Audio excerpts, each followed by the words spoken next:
Okay चलो ठीक है। ओके तो एक और छोटा सा अपना क्वेश्चन बाकी था, बस वो डिस्कस करके आगे बढ़ते हैं। And it was more like property, ये बताया था मैंने। और just a question, you can if you want to then you can memorise this as a property. ये देखो बच्चों, आवाज आ रही है ना? Yes sir. Yes sir. Hello sir, आवाज चलो आ चलो रही है। ठीक है। चलो बढ़िया। तो एस डैश एंड एस, तो मैंने याद है ऐसा कुछ मेंशन करके गया था, prove that confocal ellipse and hyperbola intersect each other orthogonally. तो confocal ellipse and hyperbola intersect each other orthogonally का मतलब क्या हो जाएगा? दो टेंजेंट्स के बीच में एंगल 90। हाँ, अरे ये ज्यादा हो गया था। करेक्ट, डायग्राम बना देता हूं। और ये देखो कितना सिंपल सा इसका एक्सप्लेनेशन है, जस्ट वन स्टेप ऐसे हो जाता है। ये देखो, एक सेकेंड, पहले फोकल ट्राइंगल बनाता हूं। तो दिस इज पॉइंट पी, तो let's do a focal triangle P S S dash. तो ये वाला फोकल ट्राइंगल बन जाएगा P S S dash, focal triangle P S S dash. अब एक काम करो, देखो ये फोकल ट्राइंगल है, तो ऐसे सोचो इस पी पॉइंट पे हाइपरबोला को पहले टेंजेंट डालता हूं। तो this line is tangent to the hyperbola. तो सबको चमक रहा होगा कि अच्छा ठीक है, ये लाइन टेंजेंट है, अगर tangent of hyperbola, tangent of hyperbola H. Alright, कितने बच्चों को समझा? ये फोकल ट्राइंगल अगर है तो हाइपरबोला की रिफ्लेक्शन प्रॉपर्टी के बेसिस पर ये दोनों एंगल इक्वल होंगे। बट एक काम करते हैं ना, अपन इलिप्स का टेंजेंट भी बनाते हैं। Let's draw tangent to ellipse also. This line is tangent of ellipse, tangent of ellipse. तो अगर ध्यान से देखा जाए तो टेंजेंट ऑफ इलिप्स भी क्या हरकतें करता है बच्चों? Tangent of ellipse bisects the external angle, if you recall, है ना? तो ये टेंजेंट बाइसेक्ट कर रहा है, ये इसका टेंजेंट बाइसेक्ट कर रहा है, तो ये अल्फा अल्फा, ये बीटा बीटा। तो साफ दिख रहा है 2 alpha plus 2 beta is 180, so alpha plus beta is 90। खत्म। अल्फा प्लस बीटा 90, इसका मतलब है ग्रीन लाइन और ब्लू लाइन के बीच में एंगल क्या है? ग्रीन लाइन और ब्लू लाइन के बीच में एंगल क्या है? 90। तो परपेंडिकुलर टेंजेंट्स, और परपेंडिकुलर टेंजेंट्स का मतलब होता है orthogonal intersection, they intersect each other orthogonally. Simple enough. तो इसको पूरा m1 m2 -1 करने की जरूरत नहीं है, that would have been very lengthy. ये सीधे रिफ्लेक्शन प्रॉपर्टी से हो गया बच्चों, as simple as that. Okay, तो ये अपना एक बस बाकी था, बाकी और कुछ भी नहीं था। अपन को मस्त एकदम नया टॉपिक स्टार्ट करना है, which is asymptotes. Alright, we have to start with asymptotes. तो चलो चालू करते हैं। तो व्हाट इज एसिम्पटोट? तो देखो, प्रॉपर एसिम्पटोट तो आप एओडी में पढ़ोगे, एप्लीकेशन ऑफ डेरिवेटिव एक टॉपिक है, उसमें अच्छे से विद लिमिट्स एंड डिफरेंशिएशन आपको दिखाया जाएगा कि एसिम्पटोट्स होता क्या है। मैं आपको बेसिक आइडिया दे रहा हूँ, और उतना ही आइडिया दे रहा हूँ जितना अपन को हाइपरबोला में नीडेड है। We are not doing it by calculus method. तो देखो एसिम्पटोट का टेक्निकल डेफिनेशन क्या होता है? एसिम्पटोट का डेफिनेशन होता है, asymptote is a line, asymptote is a line such that as x and or y tends to plus or minus infinity, the distance between line and curve tends to 0. Simple, simplest possible definition ये हो जाएगा इसका, without going into technicality. New chapter? अरे नहीं Partha, एसिम्पटोट्स is अ सब topic of hyperbola. Hyperbola का ही topic है, but hyperbola का सबसे काम का टॉपिक है, तो इसको अच्छे से सेपरेटली पढ़ते हैं अपन। ऑलराइट, तो एसिम्पटोट्स क्या होता है बच्चों? Asymptotes is a line such that as x and y tends to infinity, या फिर x और y इनमें से कोई सा भी एक इंफिनिटी हो रहा हो, तो distance between line and the curve must tend to 0, ऐसा टाइप का। ठीक है, तो मैं ऐसे टाइप का बता रहा हूँ आपको। ये एक मान लो लाइन है, और समहाउ लेट्स से कर्व ऐसा बिहेव कर रहा है, समथिंग लाइक दिस, ऐसा हो रहा है। तो जैसे कि यू कैन सी डिस्टेंस धीमे धीमे धीमे धीमे कम होता जा रहा है, टेंडिंग टू 0 है, इक्वल टू 0 नहीं हो रहा है, it is tending to 0, approaching 0। Alright, तो ये लाइन एक तरीके से, अगर ये तुम्हारा कर्व है, तो इस लाइन को आप क्या बोल सकते हो बच्चों? Asymptote. This line can be called an asymptote. ऐसा, हाँ, जस्ट ऐसे ही आस्किंग, मतलब जरूरी नहीं है मेंशन करना, बट एक बार सोच के बताना अकॉर्डिंग टू यू। अगर ऐसा कुछ है, मान लो the curve is acting like this, तो क्या मैं ये वाली लाइन को एसिम्प्टोट बोलूंगा? Is this technically an asymptote? No, sir. No, sir. No, sir. ये वाली Yes, लाइन sir. एसिम्प्टोट है? एक्सटेंडिंग तो इंफिनिटी के लिए बोले। हाँ, मतलब कोई सा भी एक मिनिमम होना चाहिए, मिनिमम एक। तो क्या ये एसिम्प्टोट sir, आपके हिसाब Yes, से? sir. Yes, Asymptote sir. होगा. sir. This is actually asymptote. तो इससे हमने क्या सीखा बच्चों? ऐसा कहीं पे लिखा भी नहीं है मैंने, और मैं ऐसे इसलिए जानबूझ के बता भी रहा हूँ, ऐसा नहीं है कि कोई सा कर्व उसकी एसिम्प्टोट को पहले कट नहीं कर सकता, ऐसा कुछ नहीं है। ये कर्व इसको कट कर रहा है, हाँ यहाँ पे प्रॉपर कट कर रहा है, उसके बाद क्या कर रहा है? ऐसे एसिम्प्टोट है क्या? हाँ, टेक्निकली दिस इज एसिम्प्टोट, कोई प्रॉब्लम नहीं है। ऐसा कुछ नहीं है कि a curve can not intersect it's asymptote before and, ऐसा कुछ नहीं है। It can intersect it's asymptote before hand. अभी तक अपन ने ऐसा देखा नहीं है, बट देखोगे, ये सब एओडी वाली बात है, अपन को इसमें नहीं घुसना। तो चलो ध्यान से देखो, अपन को ज्यादा सोचना नहीं है। अपन क्या कर रहे हैं? एसिम्प्टोट की बातें कर रहे हैं। तो सिंस अपन को थोड़ा सा कर्वेचर के बारे में पता ही है, ऐसा कर्वेचर है। वैसे एसिम्प्टोट बच्चों 3 टाइप की होती है। एसिम्प्टोट 3 टाइप की होती है। एक होती है वर्टिकल एसिम्प्टोट, एक होता है हॉरिजॉन्टल एसिम्प्टोट, और एक होता है इंक्लाइंड एसिम्प्टोट। ऑब्वियस सी बात है, वर्टिकल का मतलब समझ गए, ऐसा Yes, कुछ। sir. तो क्या ये कर्वेचर का वर्टिकल एसिम्प्टोट दिख रहा है क्या? जस्ट ऐसे पूछ रहा हूँ, मतलब लाइक चाहो तो एक्सप्लेनेशन भी दे देता हूँ। वर्टिकल एसिम्प्टोट का मतलब क्या होता है? x tending to some constant, जैसे जैसे x इस कांस्टेंट की तरफ हो रहा है, y सडनली प्लस या माइनस इंफिनिटी भाग रहा है ना? तो मुझे इक्वेशन के हिसाब से देखो, चलो इक्वेशन को एनालाइज कर लेते हैं। तो y by b is basically x square by a square minus 1. So just tell me, can you see any such constant? x को कोई सा ऐसा कांस्टेंट डालने पे y सडनली प्लस और माइनस इंफिनिटी हो जाए, ऐसा कोई कांस्टेंट दिख रहा है क्या? नहीं यार, x को मैं एनीवे कोई सा भी कांस्टेंट पुट करूंगा, ये कांस्टेंट ही आएगा।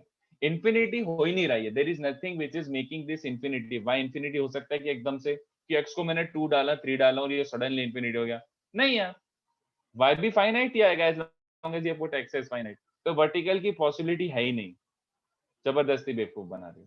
हॉरिजॉन्टल का मतलब क्या होता है बच्चों? हॉरिजॉन्टल का मतलब होता है जैसे जैसे x प्लस या माइनस इंफिनिटी होता जाए, y कांस्टेंट c होता जाएगा, है ना? ऐसा होता है ना हॉरिजॉन्टल एसिम्प्टोट, ऐसा टाइप का। तो सोचो इक्वेशन को देखते हुए, x को प्लस और माइनस इंफिनिटी रखो इस इक्वेशन में, तो can you see y as becoming some constant? नहीं बे, x को इंफिनिटी डालूंगा तो y भी इंफिनिटी बन रहा है, तो नहीं यार, I don't see it becoming a constant. तो इसमें हॉरिजॉन्टल का कोई सिनेरियो है ही नहीं। और वो कर्वेचर से भी आपको थोड़ा सा आइडिया कि इसका हॉरिजॉन्टल एसिम्प्टोट दिख रहा है क्या? नहीं यार। वर्टिकल दिख रहा है क्या? नहीं यार। एक तीसरा पॉसिबिलिटी बचता है जिसको अपन को एनालाइज करना है। तो let's try to understand what is the third possibility. ये सब तो फालतू डिस्कशन है, यहाँ से स्टार्ट करते हैं। तो लेट, मुझे पता नहीं है तो मैं यही फिगर आउट कर रहा हूँ, let y equals to mx plus c be the inclined asymptote. चलेगा?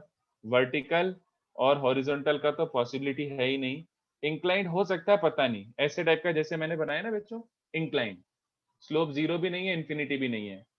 तो y equals to mx plus c be the inclined asymptote.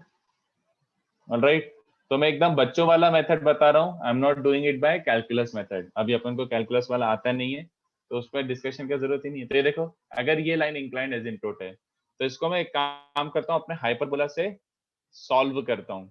Solve this line with the hyperbola. तो क्या बचेगा बच्चों? क्रॉस मल्टीप्लाई करके b square x square minus A square Y square. I am solving this line with my hyperbola. तो देखते जाओ, तो apparently ये क्वाड्रेटिक इन एक्स बन रहा है बच्चों, क्वाड्रेटिक इन एक्स बन रहा है। और कांस्टेंट टर्म क्या? माइनस ए स्क्वायर सी स्क्वायर माइनस ए स्क्वायर सी स्क्वायर माइनस ए स्क्वायर बी स्क्वायर, ये बन रहा है बच्चों क्वाड्रेटिक। ठीक है? Now my question to you is, यहाँ तक तो बहुत सिंपल सा है, यहाँ तक कुछ सोचने वाली बातें ही नहीं है।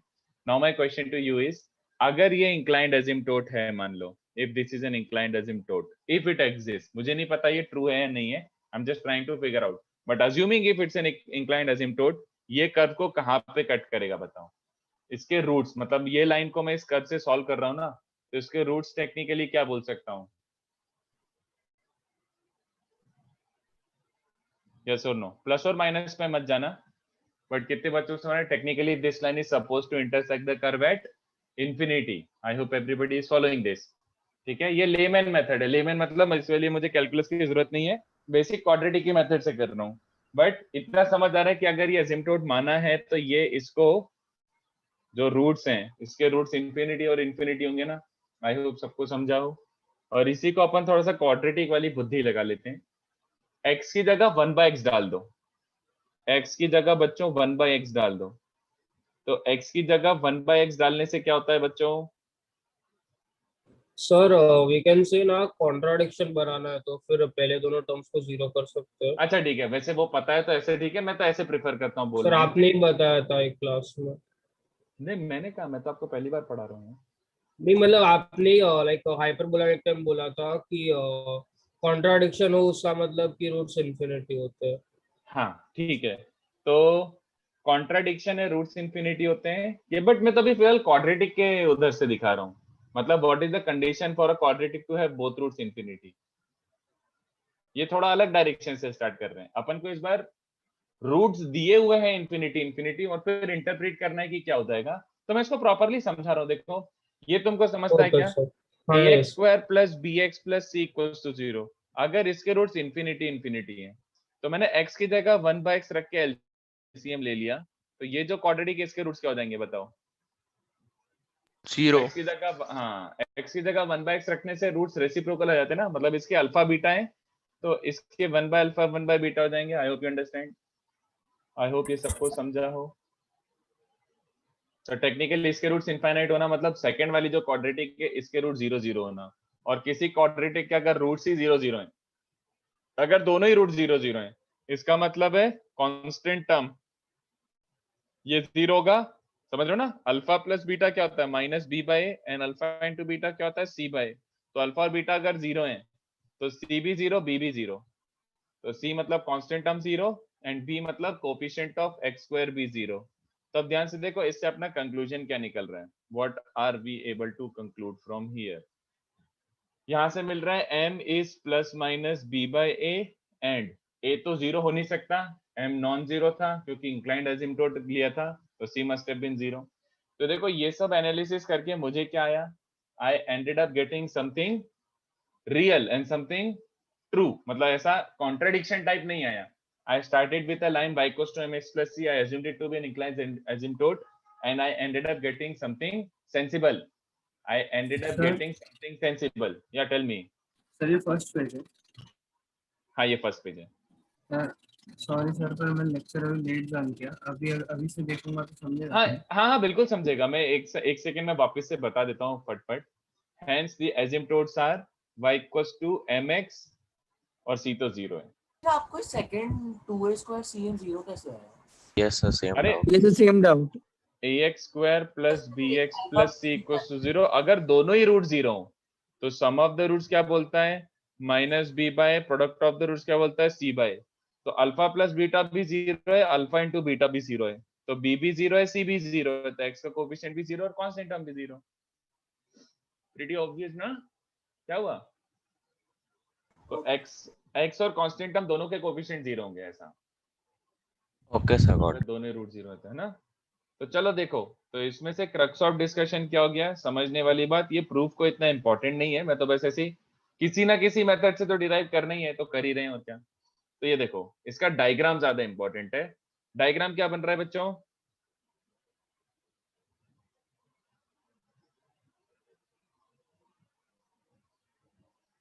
हाँ, तो डायग्राम इज लाइक दिस। अपन ने स्टार्ट किया एक सिंपल हाइपरबोला से और अपन को प्रॉपर लाइंस आ गई। We properly obtained lines. Alright, बना देता हूं। तो ऐसी दो लाइंस अज्यूम करो। अपन ने लास्ट लेक्चर थोड़ा सा आइडिया लिया था बट अपन अच्छे से समझे नहीं थे। अब मैं अच्छे से सारी ज्योमेट्री सब कुछ समझा रहा हूँ। तो ऐसी दो लाइंस बनाओ। ये वाली लाइन समझ पा रहे हो? ये b बाय ए एक्स है और ये y equals to minus B by A X है। Alright, these two lines. तो these two lines are actually the asymptotes of our hyperbola h। तो हाइपरबोला h ऐसा बनता है बच्चों। तो याद है अपन ने स्टार्टिंग में ऐसा कुछ डिस्कस करने की कोशिश करी थी कि सर ये parabola can we call it two parabolas? तो मैंने बोला था शायद नहीं, शायद वी हैड दिस डिस्कशन, तो मैंने बोला था नहीं, क्यों? क्योंकि बेसिकली कर्वेचर का डिफरेंस है बच्चों. If you try the same thing, if you try to do the same analysis with parabola, you will not get anything sensible. सब कुछ absurd ही आएगा. मतलब पैराबोला का कोई एसिम्प्टोट नहीं होता, हाइपरबोला का एसिम्प्टोट होता है. तो नाउ यू अंडरस्टैंड कि अच्छा इनमें कर्वेचर का डिफरेंस है मेनली, इनमें मेनली कर्वेचर का डिफरेंस है. तो this is what a diagram looks like. Right, properly इन दोनों लाइंस के बीच में कंटेंट होता है. These are the asymptotes. ठीक है, एक और पॉइंट लिख ही देता हूं. नोट, ये समझ रहे हो क्या? H and C have same asymptotes. H and C have same asymptotes. Pretty obvious, ये अपन थोड़ा सा जान तो चुके ही हैं पहले, बट अभी जस्टिफाई भी कर देता हूँ. ये देखो, अभी जस्टिफाई भी कर देते हैं. यही कहीं है. आपको क्या करना है? आपको कॉन्जुगेट हाइपरबोला का एसिम्प्टोट निकालना है. और अगर एसिम्प्टोट निकालना है तो कितने बच्चों समझ रहा है कि यही मेथड फिर से लगा दो. You start with conjugate hyperbola. तो कॉन्जुगेट हाइपरबोला में बच्चों टेक्निकली यहाँ पे बस -1 होगा. -1 के कारण फर्क क्या पड़ेगा? ये माइनस से हो जाएगा, उसके कारण इसका साइन चेंज हो जाएगा. बट डू यू अंडरस्टैंड, ये दोनों टर्म्स तो उसमें भी सेम आने वाली है. जब तुम ये करोगे, क्वाड्रेटिक बनाओगे, तो उसमें ये दोनों टर्म्स तो सेम आएंगी, और ये दोनों टर्म्स सेम आएंगी, तो इसके m और c तब भी सेम आएंगे. That's what I am trying to say, कि जस्ट 1 की जगह -1 रखने से तुम्हारा ये एनालिसिस में फर्क नहीं पड़ेगा. Only the coefficient of x square will be affected, and वो कोई फर्क नहीं पड़ रहा अपने एसिम्प्टोट्स लाने में. All I am trying to say कि if you were to derive conjugate hyperbola का asymptotes, you will get the same two lines. खत्म. चलेगा? तो अगर ये h है तो ये c है, और दोनों के एसिम्प्टोट्स क्या है? y equals to plus minus b by ax. Remember. ठीक है, तो इसको जल्दी से कॉपी करो. अब अपन इसकी प्रॉपर्टीज देखेंगे. बहुत अच्छा एनालिसिस है इसका, और काफी काम का भी है. तो इसको कॉपी कर लो बच्चों. Sir, but if the roots are infinite, then how is the sum of the roots in the first quadratic defined? अरे मानस, फर्स्ट क्वाड्रेटिक नहीं बिट्टू, सेकंड क्वाड्रेटिक के लिए. फर्स्ट क्वाड्रेटिक तो बोलने वाली बात है, actual analysis starts with second quadratic. अगर रूट्स इंफिनिटी है तो अपन हमेशा 1/infinity का टर्म चाहते ना, तो मैंने x की जगह 1/x रखा और फिर इसका एनालिसिस करा. इस क्वाड्रेटिक के दोनों रूट 0 हो गए, और दोनों root 0 is better to right.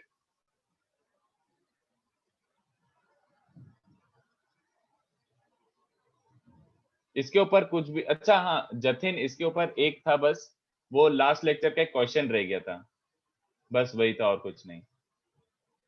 देखो, अगर लिखना है तो लिख लो.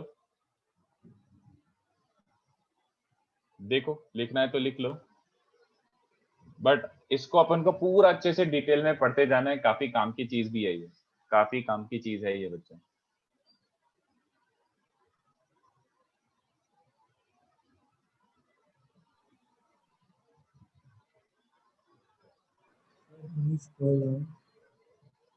स्क्रॉल डाउन या श्योर, ये लिखना है ना. चलो लिख लो, लिखो लिखो आराम से. वैसे प्रूफ कोई बहुत इंपॉर्टेंट है नहीं उसका.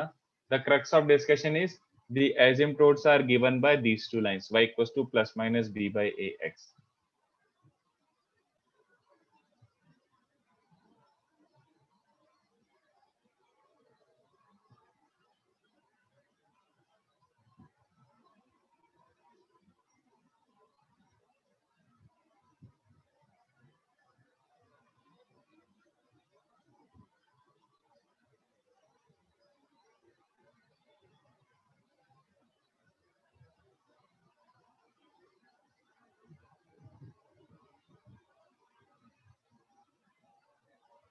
सर, हाँ, आपको एक रूट तो इन्फिनिटी है, दूसरा कैसे पता चला इन्फिनिटी है? दोनों intersection point kind of infinity होंगे ना. मतलब एक रूट क्यों, दोनों. अगर ये एजिम्प्टोट है, इंक्लाइंड एजिम्प्टोट ऐसा टाइप का, तो दोनों इंटरसेक्शन पॉइंट कहाँ पर होंगे? अच्छा, ओके, वैसे ही आपने लिख, ठीक, समझ गया. हाँ, वैसे this is not like perfect analysis, मतलब है परफेक्ट है, बट लाइक अच्छा टेक्निकली साउंड एनालिसिस नहीं है. टेक्निकली साउंड एनालिसिस आएगा प्रॉपर कैलकुलस से. व्हेन यू लर्न कैलकुलस में एजिम्प्टोट्स, जनरल एजिम्प्टोट कैसे निकालना किसी भी कर्व का, तब ये बहुत इजी लग जाएगा. अभी तो अब इतना आता नहीं है, इसलिए इससे ही करना पड़ रहा है, क्या कर सकते हैं. बट ठीक है, ये भी गलत थोड़ी है.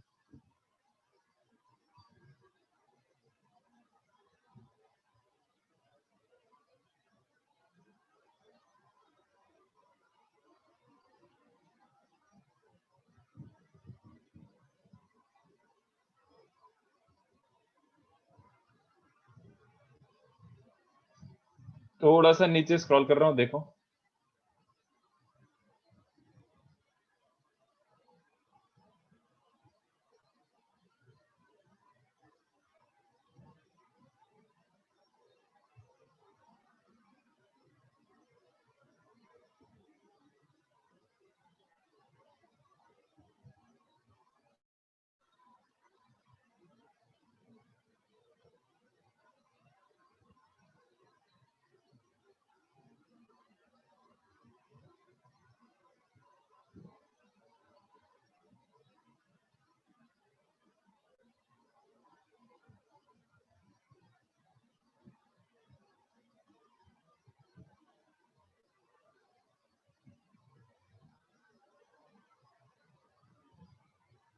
Noted.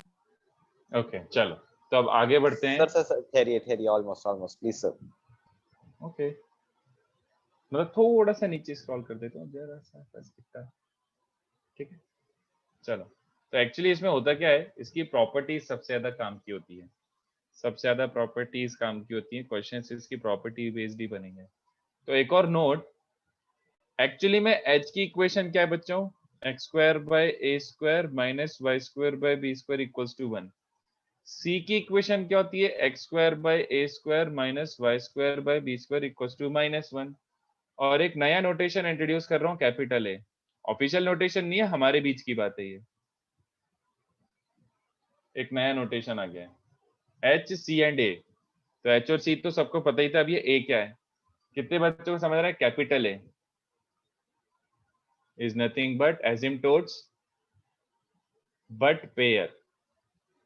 What is this pair? क्या बोलना चाह रहे हो? सिंपल यार, मैं instead of writing two single lines, I can also write it as combined equation, है ना? दो लाइंस की जगह मैं इसको कंबाइन करके भी लिख सकता हूँ। तो कंबाइन करना तो याद ही है ना सबको। This is basically y by b equals to plus minus x by, ऐसा बन रहा है। और y by b plus minus x by equals to 0। तो इन दोनों को मल्टीप्लाई करूंगा तो कितने बच्चों को समझ आ रहा है? ये उसका लाइन पेयर बनेगा। and there is a very specific reason why I am writing it like this. The line pair or pair of asymptotes is given by x square by a square minus y square by b square equals to 0. See that it resembles the equation of h and c. Pair of asymptotes is almost as good as h and c का equation, ठीक है। तो अब के से अपन क्या करेंगे, पेयर ऑफ asymptotes का यूज करेंगे इंस्टेड ऑफ सिंगल लाइंस, ठीक है। Get use to this notation, capital A denotes pair of asymptotes। I hope चले ये नोटेशन, ठीक है सबको। This is pair of asymptotes। और इसका देखो क्या क्या एडवांटेज है, why do we write it like this. ये देखो प्रॉपर्टीज में देखते हैं एक एक करके। तो सबसे पहले सिंपल वाली प्रॉपर्टीज देख लेते हैं अपन। What are the simplest properties? ये देखो, ट्रांसवर्स एंड कॉन्जुगेट एक्सिस। अगर आपको ट्रांसवर्स और कॉन्जुगेट एक्सिस निकालना है तो निकाल सकते हो, कोई लफड़े वाली बात नहीं है। Transverse and conjugate axis R angle bisectors of capital A, चलेगा? बोलो ये। And this is like geometrical property है, तो this is applicable for any hyperbola. किसी भी हाइपरबोला में आपकी एजिम्प्टोट्स पता है तो उनके एंगल बाइसेक्टर्स निकालना आता है क्या? हाँ यार, अगर अपन को लाइंस पता है तो एंगल बाइसेक्टर्स निकालना आता है। तो एंगल बाइसेक्टर्स निकालना आता है तो अपन को ट्रांसवर्स और कॉन्जुगेट एक्सिस मिल जाएंगी। I hope you understood this. Fairly easy but do memorise this, काम आता है ये, ठीक है। उसके बाद ये देखो, asymptotes intersect at centre of hyperbola. Asymptotes कहाँ पे मीट करते हैं? याद रखना, ये भी काम की चीज है। एजिम्प्टोट्स कहाँ पे इंटरसेक्ट करेंगे? हमेशा किसी भी हाइपरबोला में, इन रैंडम मतलब जनरल 2 डिग्री हाइपरबोला में भी एजिम्प्टोट्स कहाँ पे हमेशा मीट करेंगे? सेंटर पर। Alright, remember this. इसको ऐसे बोल सकते हो, मतलब this is not the official statement, ऐसे बोलने वाले लोग ऐसे बोलते हैं। और मतलब एजिम्प्टोट्स are like, the word is like, not same. Asymptotes are like pair of tangents from center। चलेगा क्या? क्या मैं asymptotes को tangent बोल सकता हूं? क्या मैं एसिम्पटोट्स को टेंजेंट बोल सकता हूँ? टेक्निकली स्पीकिंग नो, क्योंकि यार टेंजेंट तो प्रॉपर टेंजेंट होती है, बट एसिम्पटोट आर नॉट टेंजेंट। मतलब एसिम्पटोट टेंजेंट होता तो फिर एसिम्पटोट वर्ड बनाने की क्या जरूरत थी? एसिम्पटोट इज लाइक अ छोटा सा सेपरेट ब्रांच। तो एसिम्पटोट को अपन आर लाइक, मतलब समझ रहे हो ना, थोड़ा ऐसे वर्चुअली बोल रहा हूँ कि बेसिकली टेंजेंट नहीं है, बट यू कैन ऐसे देखना है कि यार अगर ओरिजिन से, जैसे कि ये दिख रहा है, सेंटर से अगर मैं इस कर्व पे टेंजेंट ड्रॉप करूंगा तो क्या होगा? तो सेंटर से इस कर्व पे टेंजेंट ड्रॉप करूंगा तो बेसिकली एसिम्पटोट्स बन जाएंगी, वो एसिम्पटोट्स ही मिलेंगी। सेंटर से आप टेंजेंट ड्रॉप नहीं कर सकते, वो एसिम्पटोट्स ही आती हैं। Hence the word are like pair of tangents from centre. In fact this may like confuse you, तो मैं रब कर देता हूँ, but main crux of discussion is this only: asymptotes intersect at the center of hyperbola. Asymptotes meet at the center of hyperbola. Alright? उसके बाद third property देखो, इसका भी काफी काम आ सकता है, ध्यान से देखना। The equations of H, C and A differ only by their constant terms. And ये जो मैं लिख रहा हूं statement, this is for any hyperbola. Any मतलब जनरल, ऑल्सो जनरल की भी बात कर रहा हूं मैं। अभी जो मैंने ऊपर लिखा हुआ है एच, सी एंड ए, एक हाइपरबोला, उसका कॉन्जुगेट हाइपरबोला और उसकी पेयर ऑफ एसिम्पटोट्स, ये तीनों की equations differ only and only by there constant terms. Very important property, only and only differ by there constant terms. तो आप लोगों को लग रहा होगा सर इसमें बता के रहो, दिख ही रहा है, तो दिख ही रहा है एच, सी और इसका 1 है, इसका -1 है, इसका 0 है। But I am not talking about standard, I am talking about general also. General मतलब, एक सेकंड मैं ऐसे एग्जांपल ढूंढ लेता हूँ कुछ। जनरल मतलब कि उसमें कांस्टेंट टर्म का मैग्नीट्यूड भी सेम होगा, बस साइन अलग होगा ना? नहीं नहीं नहीं, ये नहीं, जस्ट अलग होगा। अभी जैसे यहाँ पे 1 है तो वहां पे कुछ लैम्डा पैम्डा होगा, ऐसा बोलना चाह रहा हूँ। हाँ, just differ by there constant terms. तो इसका मतलब क्या हुआ देखो। अच्छा, मैं पहले पूरी प्रॉपर्टी लिख देता हूँ, फिर जस्टिफाई करता हूँ ना।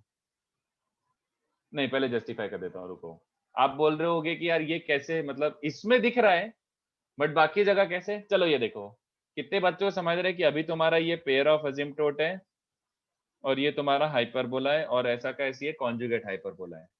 ऑलराइट, तो अब मुझे सोच के बताओ, अगर मुझे अगर मुझे स्टैंडर्ड से जनरल जाना है तो मैं क्या करूंगा? Max to max shift and rotate कर दो कोऑर्डिनेट सिस्टम को। अगर कोऑर्डिनेट सिस्टम को मैं शिफ्ट और रोटेट कर देता हूं, if I shift and rotate my coordinate system ऐसा, तो अब ये वाला जनरल हाइपरबोला हो चुका होगा और ये उस जनरल हाइपरबोला के एसिम्पटोट्स और कॉन्जुगेट हाइपरबोला हो चुके होंगे। बट ध्यान से देखो, स्टैंडर्ड से जनरल जा रहे हो, शिफ्ट एंड रोटेट करना पड़ रहा है, तो शिफ्ट एंड रोटेशन के कारण जो चेंजेस आएंगे वो चेंजेस क्या आते हैं? कितने बच्चों के अंदर है? x की जगह x cos theta minus y sin theta और y की जगह x sin theta plus y cos theta, ऐसा कुछ रखते थे अपन बच्चों, याद है? x की जगह Yes, x sin sir. Theta plus y cos theta. तो रोटेशन के कारण ये न्यू इक्वेशन में चेंजेस आएंगे और शिफ्ट के कारण आर यू बाइंग दिस बच्चों? फिर x की जगह x dash plus h, y की जगह कैपिटल Y प्लस के, जो भी आप रखते थे, तो शिफ्ट भी कर दो रोटेट भी कर दो, तो उसके कारण ये जो चेंजेस आएंगे, ये चेंजेस आएंगे तीनों इक्वेशंस में। In fact everywhere these changes must be made. तो इफ मैंने लेट्स से थीटा से रोटेट करा और h और k से शिफ्ट करा, तो न्यू इक्वेशन कितने बच्चों को समझ आ रही है? न्यू इक्वेशंस विल बी, जो x स्क्वायर था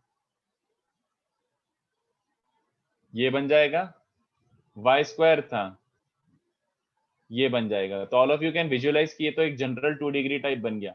एक्स स्क्वायर भी है, वाई स्क्वायर भी है, एक्स इंटू वाई भी है और सारी टर्म्स हैं, ठीक है। बट कितने बच्चों को समझा?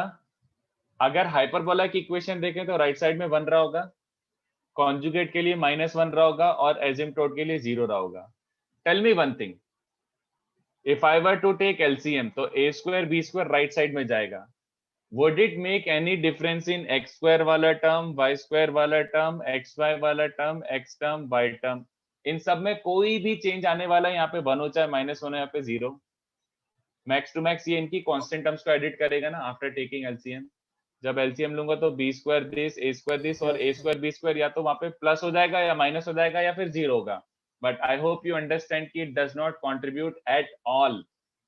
It does not contribute at all in the X and Y वाला टर्म्स. ये सब में सेम रहेगी. तो 1 लो, -1 लो या 0 लो, X square Y square X X Y सब सेम आने वाला है. इससे अपन ने क्या सीखा कि हाइपरबोला की इक्वेशन बनाओ, चाहे कॉन्जुगेट हाइपरबोला की इक्वेशन बनाओ, चाहे पेयर ऑफ असिम्प्टोट्स की इक्वेशन बनाओ, ये सारे सेम दिखने वाले हैं. ये सारे के सारे सेम दिखने वाले हैं. The only difference will be of their constant terms. So the equations only differ by their constant terms बच्चों. Hence the statement. तो इसको कॉपी करने की जरूरत नहीं है. Just the statement is good enough. ये तो मैं खाली जस्टिफाई कर रहा था. Do not copy this. Pointless to copy this. Understanding वाली बात है. ठीक है? And not just that, पूरा लिख देता हूँ. उसके बाद अपन इसमें एग्जाम्पल पे वर्क करते हैं बच्चों. The equations of H, C and A differ only by their constant terms, and this is true for any hyperbola, including general और टिल्टेड हाइपरबोला. ठीक है? Not just that, also H plus C is 2 है. H मतलब क्या? Equation of our hyperbola. C मतलब क्या?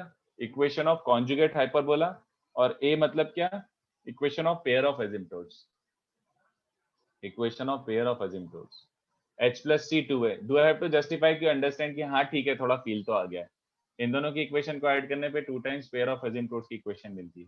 In fact और better, H का कांस्टेंट टर्म प्लस C का constant term is 2 times capital A का constant term.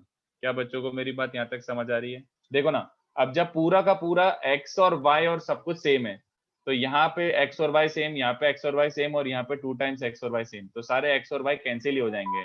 We will only survive with constants. We will only survive with constants. तो technically ये याद रखना सही रहेगा कि H का कांस्टेंट प्लस C का कांस्टेंट इज 2 टाइम्स एसिम्प्टोट्स का कांस्टेंट. बाकी सारी टर्म्स ऑलमोस्ट सेम है. ठीक है? तो चलो एक काम करते हैं, एक एग्जांपल ढूंढ के इस एग्जांपल के थ्रू इस पे वर्क करते हैं. अभी द एनल पॉइंट फिर बताएंगे क्या? थोड़ा नेट डिस्कनेक्ट हो गया. क्या क्या क्या कौन सा वाला पॉइंट? सर ये H प्लस C 2 है लास्ट. H प्लस C 2 है. अरे सिंपल, देखना मैं तो यहीं से देख के बता रहा हूँ. H की इक्वेशन और C की इक्वेशन ऐड करने पे मुझे 2 टाइम्स पेयर ऑफ एसिम्प्टोट्स का एक्सप्रेशन मिलता है equation. This plus this gives you 2A. बस यही बता रहा हूं. And I hope you understand कि this will be true for general also. जो मैंने नीचे लिखा था ना जनरल वाला, उसमें भी उन दोनों को ऐड करते तो 2 टाइम्स पेयर ऑफ एसिम्प्टोट का एक्सप्रेशन ही मिलता. तो अब तो जनरल में लिखने की जरूरत नहीं है. बोलो. H constant term minus C constant term, हम लोग डिफरेंस को 2 इक्वेट कर सकते हैं. सॉरी, वापस बोलो. H constant term minus C का constant term is equals to 2. Difference 2 क्यों? 2 क्यों? H का कांस्टेंट टर्म जो भी रहेगा लेफ्ट साइड से एक तो कांस्टेंट वैल्यू आएगा +1 हो जाएगा और C का कांस्टेंट टर्म -1 हो जाएगा. दोनों का नहीं डिफरेंस वो तो ये खाली स्टैंडर्ड के लिए हुआ मेरे दोस्त. That is only for standard. नहीं जनरल के लिए थोड़ी हो जाएगा. जनरल के लिए तो A square B square LCM लेके काफी कचरा कर चुके होंगे, और परफेक्ट स्क्वायर से जो था ना वो इतना बड़ा सा, उससे भी कुछ कांस्टेंट टर्म आ चुका होगा. तो नो. हाँ, जनरल के लिए खाली अभी तक इतना ही बोल सकते हैं. हाँ समर्थ, ऑब्वियसली इररिस्पेक्टिव ऑफ एनीथिंग, ये किसी भी हाइपरबोला, उसके कॉन्जुगेट हाइपरबोला और एसिम्प्टोट में ये रिलेशन एग्जिस्ट करता है. किसी भी हाइपरबोला, उसके कॉन्जुगेट हाइपरबोला और पेयर ऑफ एसिम्प्टोट्स में ये रिलेशन एग्जिस्ट करता है. सिंपल. ओके, चलो तो नेक्स्ट पार्ट देखते हैं. इस वाले एनालिसिस को चलो कंप्लीट ही कर लेते हैं बच्चों. ठीक है? हाँ बोलो. सर प्रॉपर्टी 2 का जो सेकंड स्टेटमेंट दिया था आपने, sir can you explain that once again? Asymptotes intersect at the centre of hyperbola. ये रहा. नहीं sir, asymptotes are like pair of tangents from centre वाला पॉइंट. हाँ, मतलब if you try to drop tangent from centre, centre से tangent बनाने की कोशिश करोगे तो टेंजेंट कभी नहीं बनेगा, एसिम्प्टोट्स ही बनेगा. That is what I was trying to say. बस तुम एक काम करो, 0 0 को लेके ये अप्लाई करो, pair of tangents from an external point. SS1 = T² apply करोगे ना, यही बचेगा, कैपिटल ए. Okay sir. हाँ, कैपिटल ए ही बचेगा. ओके, चलो नेवर माइंड. तो ये बस प्रॉपर्टी याद रखने वाली चीजें हैं, जिसका प्रूफ और जिसका एनालिसिस याद रखना है वो मैं अच्छे से समझा भी दूंगा और याद रखने के लिए बोल भी दूंगा. ठीक है? तो एक अच्छा सा एग्जांपल ले लेते हैं. मेरे को कैलकुलेशन करने का मन तो नहीं है इतना ज्यादा. एक सेकंड रुको बच्चों, कहीं पे दिख रहा है क्या डिसेंट सा?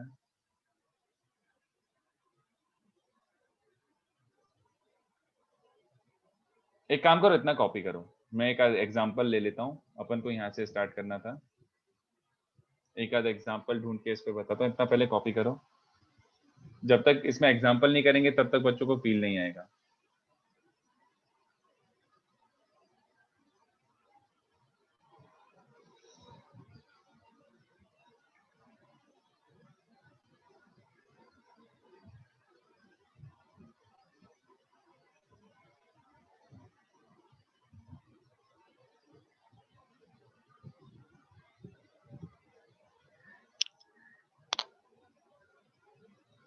सब लेंदी मिल रहे हैं यार। Since discriminant comes zero and equation of asymptote has an equality. हाँ निशित, yes. Since discriminant comes zero in the equation of asymptote, SS1 equals to T. नहीं यार निशित, ये कहाँ से आ गया? No. वो वाला एनालिसिस और ये SS1 equals to T square वाला एनालिसिस आर completely separate. मैं तो बोल रहा हूँ कि if you take h, k 0 0 and apply SS1 equals to T square, तो सेंटर से अगर SS1 equals to T square बनाओगे, you will get pair of asymptotes only.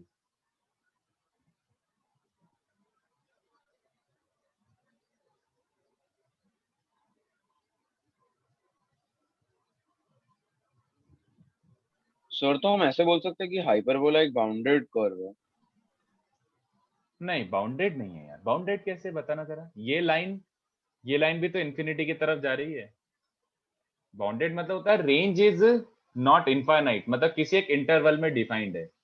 No, it is not fixed in an interval, no, it is fixed between two lines, but still y can go up to infinity. Okay sir, got it. Example तो मिल नहीं रहा है, तो बच्चों में ऐसे general terms में लिख देता हूँ बच्चों। ये देखो, समझ जाओ, आइडिया ले लो। ये देखो, लेट्स से ऐसे ही बातें कर रहा हूं मैं। This is not perfect example, क्योंकि बहुत कैलकुलेशन हो जाएगा अगर मैं जनरल 2 डिग्री ले लूंगा, तो वो पर्पस ही डिफीट हो जाएगा। तो अपन क्लास में ही करके देखते हैं एक आध क्वेश्चन। अभी मैं आपको बेसिक आइडिया दे रहा हूँ। चलो, तो अगर मान लो ऐसा एक इक्वेशन दिया आपको हाइपरबोला का, माय कमेंट इज, अगर ऐसा इक्वेशन दिया हुआ है हाइपरबोला का, तो देखो ये तो सबको समझ गया होगा ना कि एक हाइपरबोला अगर फिक्स्ड है, अगर हाइपरबोला फिक्स्ड है तो उसका कॉन्जुगेट हाइपरबोला भी फिक्स्ड होगा, यूनिक होगा उसका कॉन्जुगेट हाइपरबोला, और उसकी पेयर ऑफ असिम्प्टोट्स भी यूनिक होंगी। तो if you know hyperbola, can you get its conjugate and its pair of asymptotes? Yes we can, that is what we are trying to do. तो मेरा पहला कमेंट क्या हो गया? अगर हाइपरबोला की इक्वेशन पता है, if this is given, then मैं कॉन्जुगेट की इक्वेशन क्या लिख सकता हूं? ये देखो, I hope you follow this. I can literally say कि कॉन्जुगेट की इक्वेशन इज, कॉन्जुगेट की इक्वेशन इज ये बोल सकता हूं। And pair of asymptotes, pair of asymptotes की इक्वेशन पे भी मैं डायरेक्टली क्या कमेंट कर सकता हूं? This ax square plus 2hxy plus by square plus 2gx plus 2fy plus c2 equals to 0. I can directly start off with this, but still the problem is I don't know c1 and c2. I might be knowing c, equation तो given होगी hyperbola की, तो c given है, a और capital c, मतलब conjugate और asymptote given नहीं है। अच्छा, इनफैक्ट चलो एक और इंफॉर्मेशन पता है, h plus c मतलब c plus c1 is 2 times c2, ये मैं बोल सकता हूँ। बट अभी भी we are stuck with one more thing, तो मैं खाली इन दोनों वेरिएबल में से एक ही इक्वेशन मिली है। We know only one equation about c1 and c2। अभी भी एक कुछ ना कुछ एनालिसिस करना ही हमें, सच दैट हम लोग इसको सॉल्व कर पाए। तो अपन को यूनिकली c और a आइडेंटिफाई करना है, तो कुछ और तरीका होना चाहिए निकालने का। अभी अपना एक और कंडीशन मिसिंग है। तो my question to you is, सबसे पहले सोच के बताना कि h का तो कांस्टेंट टर्म गिवन था, c और a का अपन ने अज्यूम करा है c1 c2, अपन किसका कांस्टेंट टर्म निकाल सकते हैं? सोच के बताओ। एसिम्प्टोट का। वेरी गुड, कैसे? Delta equal to 0। Very good.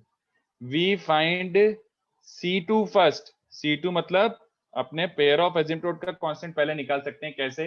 दो तरीके से। देखो, एक तो ऐसे बोल सकते हो, since capital A is pair of asymptote, आपने खुद ने बोला है कि ये तो पेयर ऑफ असिम्प्टोट की इक्वेशन है, तो पेयर ऑफ असिम्प्टोट से इसका मतलब है पेयर ऑफ लाइन है वो। और पेयर ऑफ लाइन है, इसका मतलब कितने बच्चों का अंदर है, डेल्टा 0 रख दो, है ना। डेल्टा 0 रखोगे तो आप सबको याद होगा delta a h g h b f g f c two. तो इसमें a h g h b f सब कुछ पता है अपन को, खाली सी टू अननोन है। तो इस तरीके से आप सी टू निकाल सकते हो, यहाँ से डेल्टा से सी टू निकाल सकते हो। Once you get c two, get C2 and then get C1 using this, ठीक है। या फिर ये भी कर सकते हो, ये भी चलेगा, परफेक्टली फाइन। C2 निकालने के दो तरीके हैं। गेट सेंटर ऑफ कोनिक, याद आ रहा है, given by these two lines. इन दोनों को सॉल्व करके I hope you recall. Centre of conic, conic भी क्यों लिख रहा हूं, सेंटर ऑफ हाइपरबोला, हाइपरबोला का सेंटर निकाल लो। तो ये जो भी सेंटर आएगा ना, put centre in capital A equation to get C2। ये क्या बोल दिया मैंने यार, कैपिटल ए की इक्वेशन में सेंटर पुट कर दो तो C2 मिल जाएगा, ये कैसे? तो पॉइंट ऑफ इंटरसेक्शन है, point of intersection, correct. asymptotes intersected center of hyperbola, so the most obvious point on the asymptotes is center। Centre निकालना आता है, हाँ, तो सेंटर निकाल के फट से इस पे डाल दोगे तो तुम्हें इसका C2 मिल जाएगा, हेंस इसका बाद C1 मिल जाएगा। तो आई होप सबको ये थोड़ा सा एनालिसिस समझो। इसमें मैं डायरेक्टली क्वेश्चन ही दूंगा तो अच्छा लगेगा, अभी मैं खुद सॉल्व करूंगा तो बोर हो जाएगा। But I hope you get the basic idea, I hope you get the basic idea, ठीक है। तो कुछ कॉपी करना बाकी हो तो देख लो, जल्दी से कॉपी कर लो इसको। बहुत इजी सी चीज है बच्चों, वेरी वेरी इजी। सर एक बार बी पार्ट वापस एक्सप्लेन करेंगे क्या? बी पार्ट देख, मैंने बोला कि एजिम्टोट का C2 निकालना है, तो मैंने बोला एजिम्टोट्स का इंटरसेक्ट करते हैं सेंटर। सेंटर ऑफ कोनिक तो मुझे एनीवे इंडिपेंडेंटली निकालना आता है विदाउट एनी एनालिसिस। मुझे सेंटर निकालना आता है, ये वाला याद हो तो, do s by do x plus and do s by do y वाली लाइंस को सॉल्व करके जो आता था। तो सेंटर मैं एनीवे निकाल सकता हूँ, हाइपरबोला की इक्वेशन तो गिवन होगी, ओके। सेंटर आ गया, वो कैपिटल ए की इक्वेशन को सेटिस्फाई करना चाहिए, तो इसमें एक्स और वाई की जगह जब सेंटर पुट करूंगा तो C2 आ जाएगा।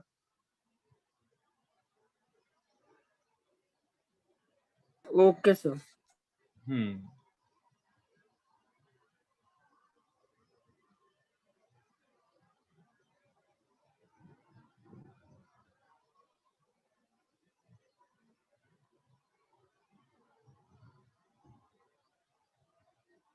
तो अगर एक हाइपरबोला का इक्वेशन गिवन है तो उसका कॉन्जुगेट और एसिम्प्टोट निकालना बहुत इजी है।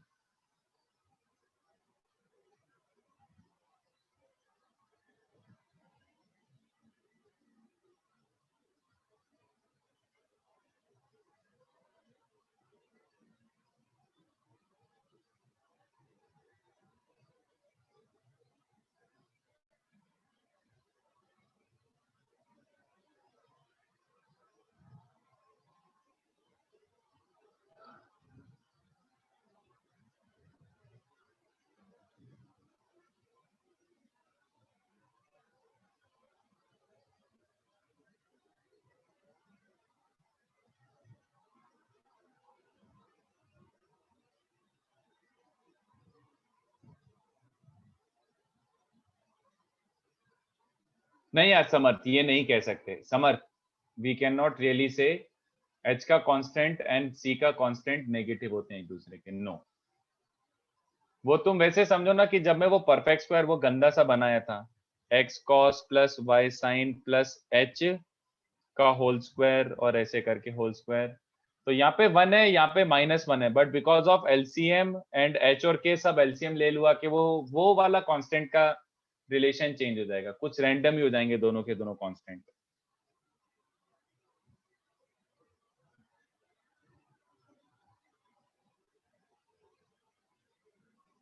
तो दिस इज परफेक्ट, इससे अपना वैसे भी सब कुछ आ रहा है और इससे ज्यादा कुछ नहीं है इसमें, इससे ज्यादा और कुछ छुपा हुआ नहीं है। तो इसको कॉपी कर लो आराम से।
Next point, can be useful, can be useful, ठीक है, तो ऐसे लिखा रहा हूं, बट थोड़ा इनकम्प्लीट टाइप की चीज है, तो मतलब काम आ सकता है बट थोड़ा इनकम्प्लीट है। This itself will not give you the answer, इसके बाद और एनालिसिस लग सकता है, कुछ ना कुछ और डेटा देना पड़ेगा, कुछ ना कुछ और डेटा देना पड़ेगा।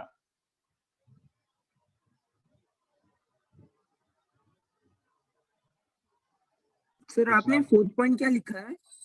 फोर्थ पॉइंट लिखा है, if theta is the angle between the asymptotes then eccentricities of h and c are sec theta by 2 comma cosec theta by 2, but I have specifically mentioned not respectively, that is we cannot comment which is which directly। मैं पहले से नहीं बोल सकता कि ये वाला ये sec होगा और वो cosec होगा, मुझे नहीं पता।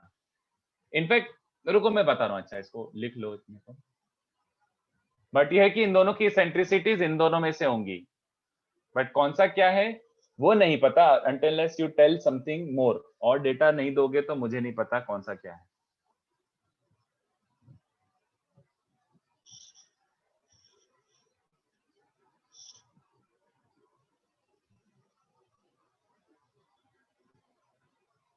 चलो पर तो फिर हम किसी भी जनरल केस के लिए कह ही सकते हैं ना कि eccentricity 1 by eccentricity of hyperbola का square plus 1 by eccentricity of, अच्छा ओके सर। हाँ, बट उसमें ये वाली बात है ना कि जैसे अच्छा एक सोच के बता कि अब तुझे स्टैंडर्ड नहीं है, this is not standard, general है, तो तू किसको एच और किसको सी बोलेगा? एच और सी तो तुम्हें समझ रहा है ना, वो तो अपने आपस की बात थी यार समझने के लिए, बट एक्चुअल नोटेशन क्या होता है? These two hyperbolas are conjugates of each other. ऐसा नहीं होता कि इस वाले को आप एच बोलोगे, इस वाले को एच बोलोगे, इसको सी बोलोगे, ऐसा कुछ नहीं। ये ब्लैक वाले का कॉन्जुगेट रेड वाला है और रेड वाले का कॉन्जुगेट ब्लैक वाला है। तो अब मुझे बताओ कि कौन सा वाला क्या है? ये नोटेशन गड़बड़ हो गया ना? यस सर, है ना? इसको भी आप एच बोल सकते हो, इसको इसका कॉन्जुगेट बोल सकते हो, इसको भी एच बोल सकते हो, इसका कॉन्जुगेट बोल सकते हो, but these two are h and c with respect to each other. बात समझ रहे हो? तो मैं HHC का जो हम constants plus minus 1 directly standard के लिए लिख रहे थे किसी भी जनरल के लिए वैलिड नहीं, जनरल के लिए वैलिड नहीं ना यार, जनरल के लिए वो सब रोटेट करने के कारण कांस्टेंट चेंज हो जाएगा। ओके ना? चलो तो मैं ये देखो सर, बट जनरल को हम स्टैंडर्ड फॉर्म में लाकर तो 1 को -1 रख सकते हैं ना, स्टैंडर्ड फॉर्म में लाने के बाद। हाँ वो कर सकते हो, but that is not what the question is. उसका क्वेश्चन है कि जनरल 2 डिग्री के कांस्टेंट टर्म्स कैसे रिलेटेड हैं? They are related like this only.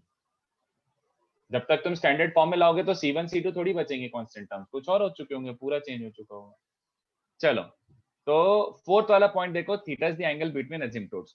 तो इसमें गड़बड़ी भी है, इनहेरेंटली एक छोटा सा फ्लॉ है कि what do you mean by angle between asymptotes. ये ध्यान से देखो, कितने बच्चों को समझ में आ रहा है? आप इसको थीटा लोगे कि इसको थीटा लोगे? सर अक्यूट एंगल लेंगे। ऐसा लिखा है क्या मैंने? सर वो तो डेटा पे डिपेंड करेगा ना, है ना, वो तो डिपेंड करेगा ना कि आपने क्या दिया हुआ है। थीटा ये वाला एंगल है कि ये वाला एंगल है, ऐसा मैंने अक्यूट एंगल मेंशन नहीं किया है। और मुझे पहले से थोड़ी पता, देखो मुझे पहले से थोड़ी पता रहेगा कि कौन सा वाला हाइपरबोला है, कौन सा वाला कॉन्जुगेट हाइपरबोला है। मैं तो जस्ट ऐसे आइडिया दे रहा हूँ कि अगर खाली आपको इतना इंफॉर्मेशन गिवन है कि एंगल बिटवीन एसिम्प्टोट्स पता है और कुछ नहीं गिवन है, ठीक है, बाकी अगर सब कुछ गिवन ही होता तो इतना एनालिसिस करने नहीं पड़ता। बस इतना गिवन है कि angle between asymptotes is theta, I didn't mention the word acute, ठीक है। तो थीटा ये एंगल भी हो सकता है, ये एंगल भी हो सकता है, मेरी बात समझ रहे हो? तो sec theta by 2 can be इस वाले एंगल का sec या फिर इस वाले एंगल का sec, किसी का भी हो सकता है। तो मुझे क्या पता ये एसेंट्रिसिटी किसके है? अच्छा पहले मैं जस्टिफाई तो कर दूं, एक सेकंड, ये तो मैं हवा में बातें कर रहा हूँ, पहले जस्टिफाई तो कर दूं कि ये sec भी आया कहां से। तो ये देखो, समझना और आर्ग्यू करना अच्छे से। लुक एट दिस, ये वाला डायग्राम देखो, ये वाला डायग्राम, इसको कॉपी करके नीचे फिर से पेल दिया जाए, इसी डायग्राम को यूज कर लेते हैं। हाँ, तो what I am trying to say is, अगर अपन इस डायग्राम को देखें तो ये फिलहाल स्टैंडर्ड है, बस सुनना मेरी बात, ये थीटा बाय 2 हो गया ना, और ये भी थीटा बाय 2 हो गया, और इसमें h और c हटा देता हूं भाई, h और c कैन कंफ्यूज अस। तो फिलहाल हियर कितने बच्चों को समझ आ रहा है कि tan of theta by 2 is basically b by a, tan of theta by 2 is basically b by a, Yes sir. that implies Yes, sir. 1 plus tan square theta by 2 is 1 plus b square by a square. Hence sec square theta by 2 is e square. तो e क्या बन गया? sec theta by 2. Here. ठीक है. अब मुझे एक बात सोच के बताना, सर ये तो स्टैंडर्ड में किया है आपने, जनरल में कैसे बोल सकते हो? एक काम करते हैं, कोऑर्डिनेट सिस्टम को शिफ्ट और रोटेट कर देते हैं, ठीक है? कोऑर्डिनेट सिस्टम को शिफ्ट और रोटेट किया तो एक बात सोच के बताना, क्या एंगल बिटवीन एजिम्प्टोट्स चेंज हुआ? No sir. No sir. क्या eccentricity of the hyperbola change हुई? No sir. No sir. नहीं, तो ये रिलेशन चेंज हुआ क्या? No sir. ज्योमेट्री क्यों चेंज होगी? शिफ्ट एंड रोटेशन से ज्योमेट्री क्यों चेंज होगी? हाँ नहीं होगी, सही बोल रहे हो, ज्योमेट्री क्यों चेंज होगी? तो e sec theta by 2 is true, but again मुझे पता है कि ये वाला h है या c है, मतलब एग्जैक्टली मुझे पता है कौन सा हाइपरबोला है. This could be your hyperbola h, this could be your hyperbola c. तो ये जो इसेंट्रिसिटी आई है किस वाले हाइपरबोला की है ये मुझे नहीं पता, बट ये बोल सकता हूं दी अदर हाइपरबोला. अगर एक वाले का sec theta by 2 है तो अदर हाइपरबोला हैज इसेंट्रिसिटी, ये कितने बच्चों को समझा? cosec theta by 2. ये कैसे बोल सकते हो? यहीं से बोल सकते हो, थीटा की जगह 90, थीटा की जगह 180 माइनस थीटा, या फिर 1 by e1 square plus 1 by e2 square is 1. तो अगर एक sec theta by 2 है तो सबको समझ आ रहा है दूसरा वाला क्या बन जाएगा? cosec. बट कौन सा वाला क्या है मैं ये नहीं बता सकता, मुझे नहीं पता कौन सी इक्वेशन क्या है जब तक आप और डेटा नहीं दोगे. तो इससे क्रक्स ऑफ डिस्कशन क्या है? Eccentricity can be sec theta by 2 और cosec theta by 2. Exactly sec या cosec के लिए इसके लिए और डेटा देना पड़ेगा, एग्जैक्टली sec या cosec इसके लिए और डेटा देना पड़ेगा, ठीक है? Theta is the angle between asymptote. आपने अक्यूट भी नहीं बोला, आपने कुछ नहीं बोला, बस थीटा इज एंगल बोला है. तो this could have been theta and that would have given you that hyperbolic eccentricity easily. Sir या फिर 90 माइनस थीटा बाय 2 से भी कर सकते थे ना? 180 माइनस थीटा. अगर ये थीटा बोला है तो तो 90 माइनस थीटा बाय 2 हो जाएगा ना फिर? हाँ हो जाएगा, बट मैं थीटा की जगह 180 माइनस थीटा रखो तो cosec थीटा बाय 2 बन रहा है, ठीक है? तो इसमें मैं ऑफ कोर्स ये मैंने आधा छोड़ा है क्योंकि इसको और ज्यादा मैं एक्सप्लेन कर ही नहीं सकता until you give me more data. तो इसमें मैं डायरेक्टली क्वेश्चन कराऊंगा तब अपन ज्यादा आर्ग्यू करेंगे, बट आई होप अभी ऊपर से बेसिक आइडिया लग गया कि हाँ ठीक है, बट कौन सा which is which we don't know, just that eccentricities will be either this और दिस. ऐसा eccentricities will be either this और दिस. एग्जैक्टली कौन से वाले का क्या होगा वो अपन को थोड़ा सा सोचना पड़ेगा, तो अपन क्वेश्चन करेंगे तो और फील आ जाएगा बच्चों.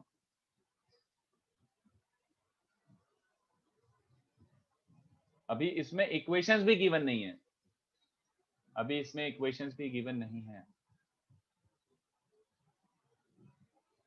अच्छा converse statement to you should no.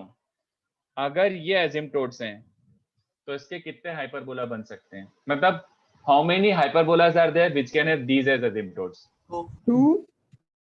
2 sir. Infinite. Yes sir. Sir eccentricity very कम. एक्सेंट्रिसिटी भी यही दोनों होंगी.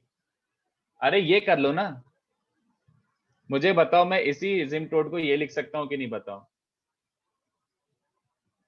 अरे मतलब ऐसे बोलो यार. इसका एसिम्प्टोट बताना क्या होगा? इसका asymptote y equals to plus minus b by a. 2 cancel हो रहा है. इस वाले का एसिम्प्टोट क्या होगा? y equals to plus minus b by a x ही होगा. बट तुम्हें समझ रहा है ना कि अबे 2 है मतलब ये तो और दूर से, ये वाला ये से जा रहा होगा, वो थोड़ा सा और दूर से जा रहा होगा. कितने बच्चों को समझ मैटर करेगा ना? Next size change. हाँ उसका शेप थोड़ा सा अलग टाइप का दिखेगा, बट बात तो वही है ना, एसिम्प्टोट्स तो सेम है ना. मैं तो बस ये पूछ रहा हूँ कि these pair of asymptotes can have infinite hyperbolas. ऐसे infinite hyperbolas have these as asymptotes, but एक हाइपरबोला का एक ही एसिम्प्टोट होगा. कॉन्वर्स ट्रू नहीं है.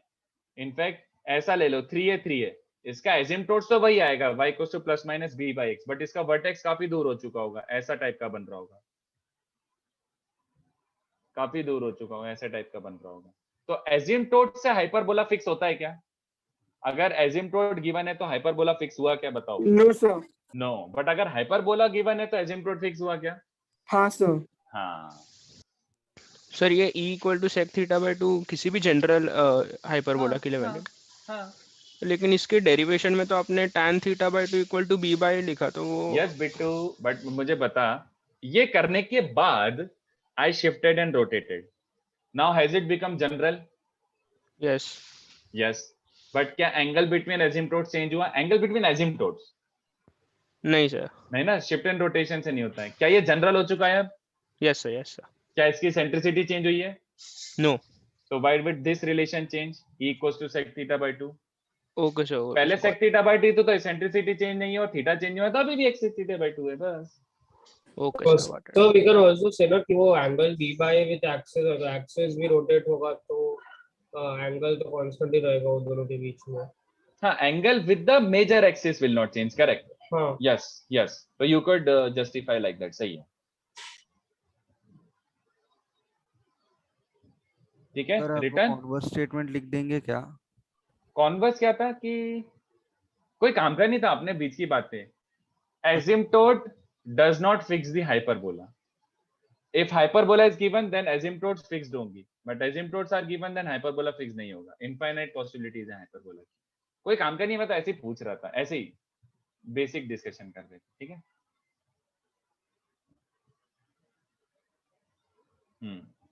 फिफ्थ प्रॉपर्टी स्टार मार्क कर लो, ये थोड़ा एक्सक्लूसिव टाइप का प्रॉपर्टी है बच्चों। एक्सक्लूसिव मतलब समझ रहे हो? एक्सक्लूसिव टू हाइपरबोला मतलब तुम इसको रिवर्स में ऐसे गेस कर सकते हो कि अगर ये हरकत हो रही है तो क्या कोनिक रहा होगा, ऐसी टाइप की चीज है, ठीक है। तो एक्सक्लूसिव प्रॉपर्टी काम की है। नेक्स्ट वाला प्रॉपर्टी भी मेंशन कर देता हूं, बहुत सिंपल सा है बच्चों। क्या प्रॉपर्टी है? एसिम्प्टोट्स की प्रॉपर्टी है, तो याद रखने का काम आएगा। Portion of tangent between asymptotes is bisected at the point of contact. Portion of tangent intercepted between the asymptotes is bisected at the point of contact, and area of triangle formed by tangent and two asymptotes is constant equals to AB। तो चलो इसको भी analyse कर लेते हैं, क्या बोलना चाह रहे पता नहीं। तो portion of tangent between asymptotes is bisected at the point of contact, and area of the triangle formed by the tangent, any tangent along with the two asymptotes is always constant। चलो तो इसको derive भी कर लेते हैं, बहुत simple सा है, ज्यादा दिमाग नहीं लगाना है। तो इसकी एसिम्प्टोट्स बनानी पड़ेंगी इस बार। तो एसिम्प्टोट्स क्या बन रही है बच्चों? ये एक एसिम्प्टोट, तुम लोग कॉपी करो, मैं डायग्राम बनाता हूँ। जब तक डायग्राम अच्छा नहीं बनाऊंगा तो थोड़ा गंदगी हो जाती है, प्रॉब्लम हो जाता है। ये दिस इज बेटर, और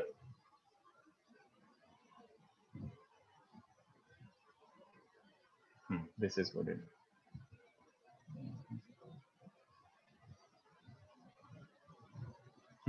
ये एक और, उसके बाद एक टेंजेंट बनाई जाए मस्त मस्त। कौन सा कलर? पिंकी। तो टेंजेंट क्या बोल रहा है बच्चों? ये रहा टेंजेंट अपना, वेरी, चलो। तो tangent at any point P, तो any point P on the hyperbola can be taken as a sec theta b tan theta. तो जो लिटरली बोल रहा है वो डिराइव कर ही लेते हैं, बट डेरिवेशन को इसका काम का नहीं है, प्रॉपर्टी काम आएगी बच्चों। प्रॉपर्टी विल बी यूजफुल, ये पॉइंट A है, ये पॉइंट B है। बेसिकली ये वाला एसिम्प्टोट क्या है? y equals to b by ax, और ये वाला एसिम्प्टोट क्या है? y equals to minus b by ax। तो उसने दो चीजें बोली हैं। AB का मिड पॉइंट क्या है? P, एंड ट्राइंगल OAB का area is independent of theta and it is always AB। तो दोनों एक साथ ही प्रूव होंगे, तो अपन को दोनों को एक साथ निकालना ही पड़ेगा। तब एक काम करते हैं, इसने जो बोला है मिड पॉइंट निकालना है, तो A और B के कोऑर्डिनेट निकालने पड़ेंगे। तो ध्यान से देखो, A और B के पॉइंट्स अगर निकालने हैं कोऑर्डिनेट, तो मुझे टेंजेंट को किन से सॉल्व करना पड़ेगा? एसिम्प्टोट से। एसिम्प्टोट। तो टेंजेंट की इक्वेशन याद है क्या? हाँ यार, टेंजेंट की इक्वेशन लास्ट लेक्चर ही सीखा था, x by a sec theta minus y by b tan theta equals to 1, है ना? फॉर a कैपिटल A किससे सॉल्व करना है? y equals to b by a x से। तो y बाई b को x बाई a रखना है बेसिकली। y को b बाई a x रखो, y को b बाई a x रखोगे तो ये बन रहा है बच्चों, है ना? तो x by a is sec minus 10 और x by a is 1 upon sec minus 10. Do you understand? 1 upon sec minus 10 is basically sec plus 10. Rationalize करके दिख रहा है क्या? x Yes, by sir. a is sec plus 10. तो calculation is not the key here. x is, तो x आ रहा है a sec plus 10 बच्चों, और x अगर a times sec plus 10 है तो y क्या बन जाएगा? b by a times x. तो x a plus sec 10 है तो b by a times मतलब ये बन रहा है b टाइम्स sec प्लस 10। तो लेट्स से मैंने सॉल्व कर लिया, सॉल्व करके डायरेक्टली कोऑर्डिनेट लिख देता हूँ, कोई प्रॉब्लम नहीं है। There is no need to understand the calculation also, just that हाँ सॉल्व कर लिया होगा और ऐसा कुछ पॉइंट आ रहा है। a times sec plus 10 comma b times sec minus 10. All right, this is coordinate of a. For b of course you must have solved with y equals to minus b by ax. तो y by b को minus x by a रखा है, तो minus x by a रखा है, तो सबको समझ आ रहा है sec प्लस 10 यही बन गया। तो वहां जाके रैशनलाइज करके sec माइनस 10 फील आ रहा है क्या? x by a will be sec minus 10, तो ये बन जाएगा a times sec minus 10। You will gate a times sec minus 10। तो b का कोऑर्डिनेट क्या आ रहा है? a times sec minus 10 comma y coordinate कैसे निकालोगे? Minus b by a times x coordinate. तो minus b by a times x coordinate will give you this. All right. I hope you understand. A ये रहा, Sir, b ये रहा। जी sir a के y coordinate में b times sec theta plus tan theta होना चाहिए। Yes yes yes, sorry, thank you, correct correct correct correct, सही है। ठीक है, ये लो, दोनों एक साथ प्रूव हो गया। मुझे जल्दी से सोच के बताओ mid point of A B क्या रहा है? ए और बी का मिड पॉइंट क्या रहा है? This plus this by 2। अबे a sec theta, this plus this by 2, तो sec कैंसिल होके 10 बचेगा, b tan theta. Mid point of A B is a sec theta b tan theta, that is point p। तो अगर A B का mid point p है, इसका मतलब है tangent is bisected at point of contact. Portion of tangent between the asymptotes bisected eight p, क्योंकि mid point p आ रहा है। ठीक है, और एरिया भी निकाल लेते हैं बच्चों। एरिया ऑफ ट्रायंगल AOB, कितने बच्चों को समझ आ रहा है कि एक वर्टेक्स 0 0 है, एक है दिस और एक है दिस। तो ये समझते हो ना कि अगर एक वर्टेक्स 0 0 है तो इवेंचुअली ये बचेगा x1/2 माइनस x2/1, इतना ही बचता है। x3/3 0 है। एरिया ऑफ अ ट्रायंगल का फॉर्मूले में x3/3 को 0 रखोगे तो x1/2 माइनस x2/1 यही बचेगा। तो मुझे जरा सोच के बताना, दिस इंटू दिस, ये x1 और ये y2 है, जल्दी बताओ क्या बच रहा है दिस इंटू दिस में? This into this sec square minus tan square minus x2 into y1, x2 into y1, तो दिस इंटू दिस में भी क्या बच रहा है? ओ, तो थीटा तो वेनिश ही हो रहा है हमेशा। तो एरिया ऑफ ट्रायंगल AOB भी क्या है बच्चों? कांस्टेंट। ये area of property general hyperbola के लिए भी लागू होगी कि सिर्फ हाँ, ये ए और बी के कोऑर्डिनेट वगैरह चेंज हो जाएंगे, but the geometrical significance will remain true. What do I mean by that? In any random general hyperbola also, if you draw a tangent,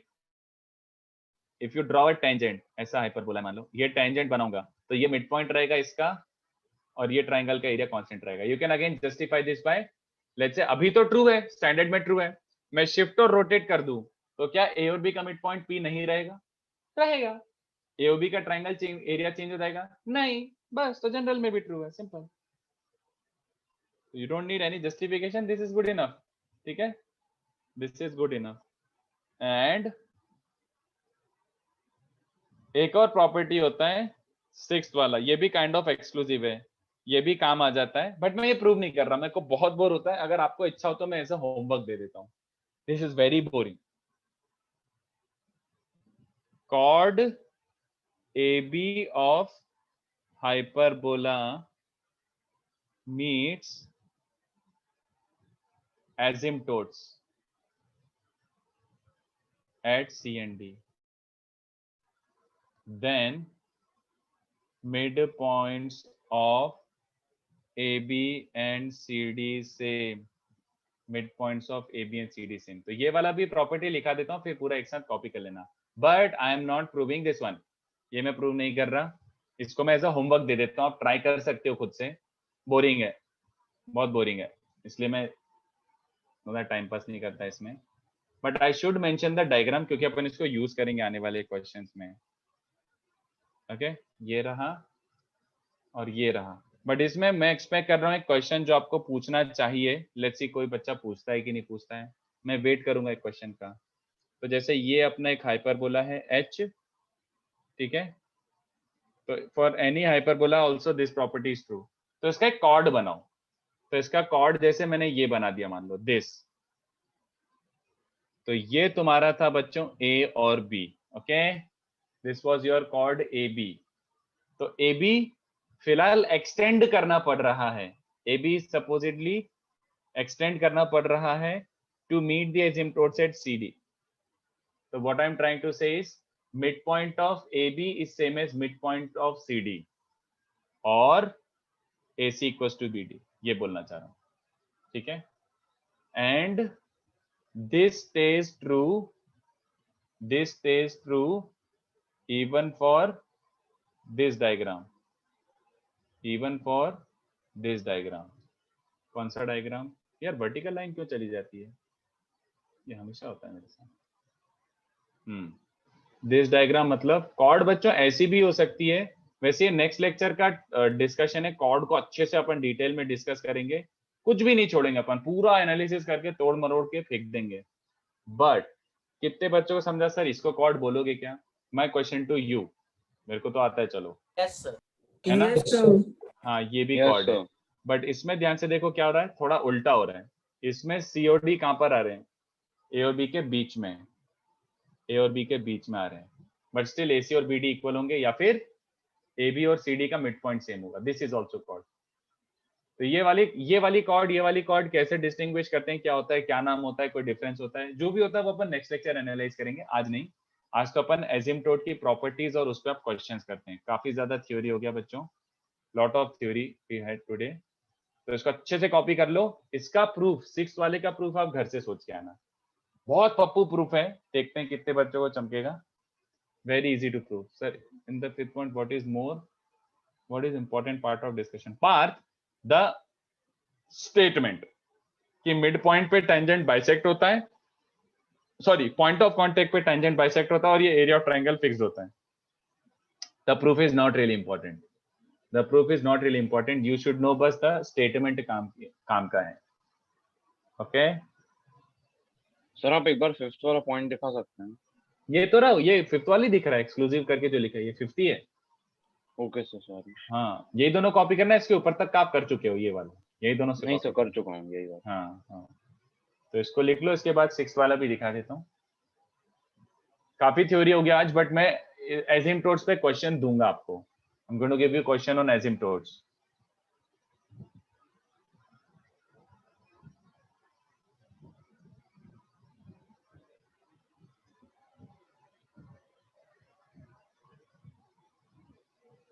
Surya just wait for 30 seconds. बाकी बच्चों को इसको भी copy कर लेंगे, उसके बाद मैं 6 पॉइंट पे आ रहा हूँ. सूर्य जस्ट वेट फॉर 30 सेकेंड्स. ये कॉपी कर ही लें दो बच्चों को.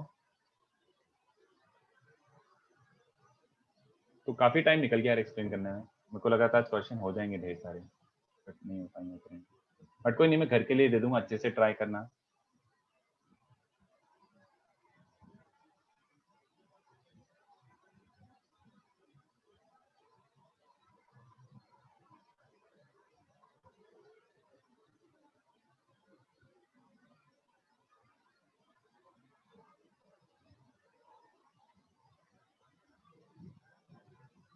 Sir, can you scroll down? Just a second, कर रहा हूं, धीमे धीमे कर रहा हूँ, बट ज्यादा नहीं. सर हल्का ऊपर थोड़ा. अरे अभी तो डेफिनेशन ही थी, डेफिनेशन भी नहीं लिखी तूने अभी तक. और नहीं सर, ये असिम्प्टोट्स वाला पार्ट चला गया था इसलिए. मतलब पूरा ऊपर से कॉपी करना है क्या कुछ? नहीं नहीं, मतलब एसिम्प्टोसिस कांस्टेंट वो वाला पार्ट कवर ओवरलैप हो गया था, इसलिए मैं बोल रहा था। ये लिखो ये लिखो वाला लिखो नहीं लिखो लिखा लिखो था। लिखो जल्दी लिखो।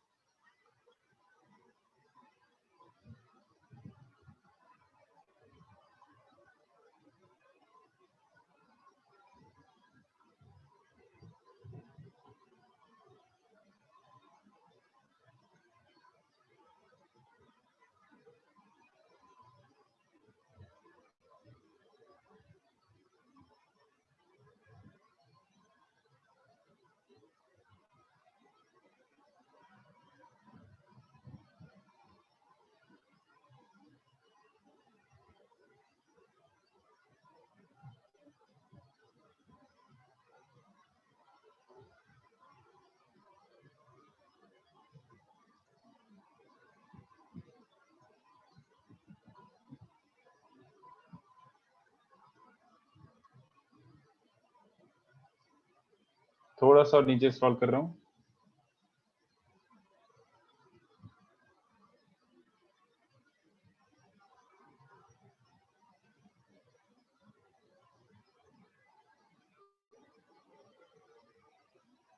यार मैंने इनफैक्ट अब याद आ रहा है मुझे, मैंने अभी तक एक भी क्वेश्चन नहीं कराया है। I have not given even a single question.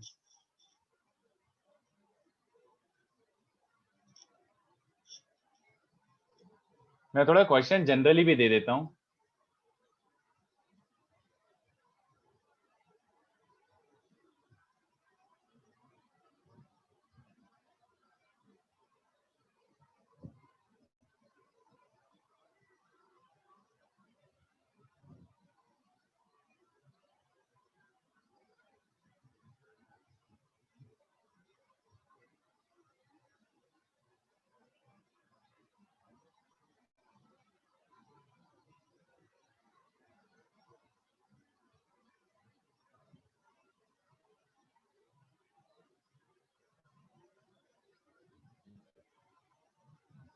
हाँ यार प्रजस, 2 डिग्री का उसमें से खाली हाइपरबोलास है एसिम्प्टोट्स। यस, ओनली हाइपरबोलास है एसिम्प्टोट्स। यस।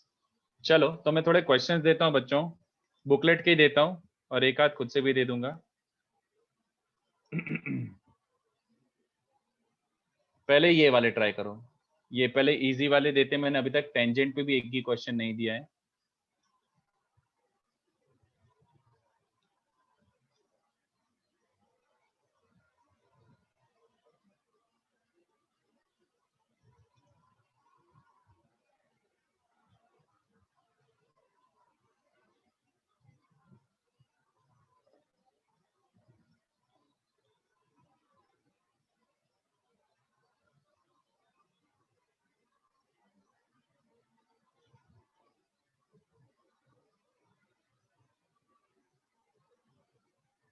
नहीं ये नहीं, ये तो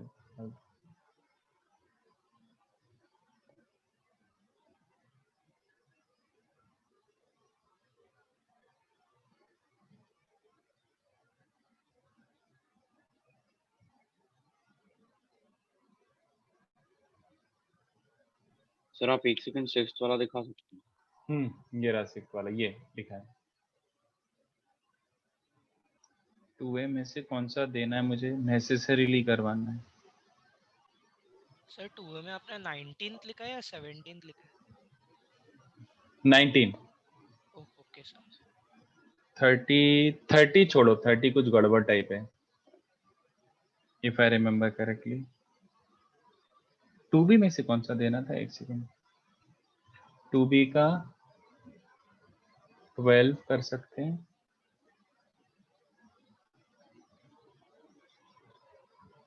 अच्छा 2B का 30 देना है मुझे, 1B का 30 तो खुद सा लग रहा है। 2B का 12, 30 मुझे डिस्कस करनी है कैसे भी करके। और एक्सरसाइज 3 के कौन से दे सकता हूँ?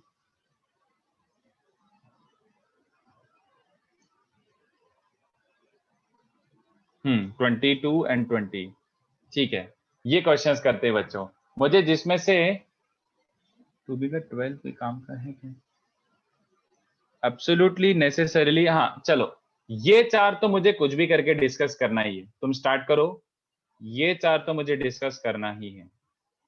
आज नहीं हो पाए तो नेक्स्ट लेक्चर स्टार्टिंग में डिस्कस करेंगे, बट ये चार तो डिस्कस करेंगे। तुम तो इन चैप्टर 2 से स्टार्ट करो, इजी इजी है बच्चों। अंशु भी अभी फिलहाल 3-4 क्वेश्चन तो अभी हो जाएंगे, 2-2 मिनट के क्वेश्चन है, 2-2 मिनट के क्वेश्चन है, 2-2 मिनट के क्वेश्चन है, बहुत इजीली हो जाएंगे। चलो स्टार्ट करो। इन चैप्टर 2 3 5 10 14 देखो ना, 2-2 मिनट में हो जाएंगे, ट्राई करो। इफ यू डिड इलिप्स अच्छे से तो ये वही है, इलिप्स का ही एप्लीकेशन है with just a minor changes, ऐसे छोटे छोटे, और कुछ नहीं है। ट्राई करो।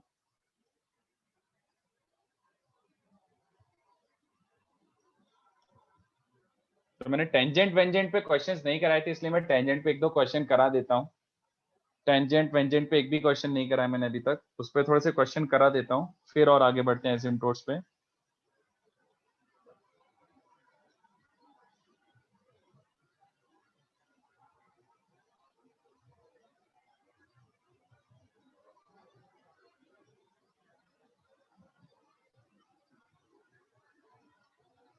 थ्री का मेथड आपको सबको एकदम ऐसा हो जाना चाहिए कि रट चुका है सर, ये तो अपन बहुत बार कर चुके हैं। M1 M2 कुछ दिया हुआ है तो कैसे स्टार्ट करोगे, सोचो। सर आप एक बार डायग्राम बता सकते हो, समझ नहीं रहा। वैसे इसको डायग्राम बना के मत ही कर। Tangents are drawn from C, D to this hyperbola, makes angle alpha and beta with the x-axis. तो एक्सटर्नल पॉइंट से टेंजेंस ड्रॉप कर रहे हैं, एक्सटर्नल पॉइंट से टेंजेंस ड्रॉप कर रहे हैं कि ऐसा कुछ हाइपरबोला है मान लो, और अल्फा बीटा यहाँ पे मैं बना नहीं पाऊंगा, वो मुश्किल हो जाएगा, बट C, D से दो टेंजेंस ड्रॉप करिए और उनके स्लोप्स गिवन है एक तरीके से। इसका स्लोप tan अल्फा है और इसका स्लोप tan बीटा है। तो ये वन एनालिसिस आप कम से कम, this is the fourth time you must be seeing. Circle में भी ये किया था, पैराबोला में भी किया था, इलिप्स में भी किया था, हाइपरबोला में भी वही कर रहे हैं। और गिवन क्या बच्चों, m1 m2 इज 1। कहां से स्टार्ट करें, याद दिलाओ, just mention that word, log form of tangent। बस चलो ठीक है। I will give you exactly 1 minute for the calculation, I will wait for 1 minute and then I will solve. सबको चमक जाना चाहिए कि प्रोडक्ट ऑफ रूट्स 1 दिया हुआ है, तो क्या बनाना पड़ेगा पहले। डायग्राम पे मत जाओ।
सर सी स्क्वायर प्लस डी स्क्वायर का वैल्यू आ रहा है। अच्छा ऐसा हो सकता है। चलो स्लोप फॉर्म से क्या स्टार्ट करोगे, याद आ रहा है, let this be the tangent slope form वाला, a square m square minus B नहीं स्क्वायर। सर, राइट आंसर आ रहा है। अच्छा ठीक है, देख लेते हैं। फिर इसमें पुट डी c, d, तो c, d पुट करोगे तो क्या दिख रहा है, d माइनस सी एम का whole square is a square m square minus B square, और इसका प्रोडक्ट ऑफ द रूट्स 1। तो प्रोडक्ट ऑफ द रूट क्या होता है, कांस्टेंट टर्म। तो कांस्टेंट टर्म क्या बन जाएगा, minus of B square plus D square upon coefficient of m square, तो बन जाएगा a square minus C square is 1। तो we are getting minus B square minus D square is a square minus C square. तो क्या मांगा गया है बच्चों, c square minus D square. तो c square minus D square is a square plus B square. Simple Bablu एकदम, ठीक है। याद आ गया ना, इसमें हाइपरबोला का कुछ था ही नहीं, just if you know the slope form, बाकी इलिप्स जैसे ही था। फिफ्थ ट्राई करो, the equation of common tangent to the two hyperbolas।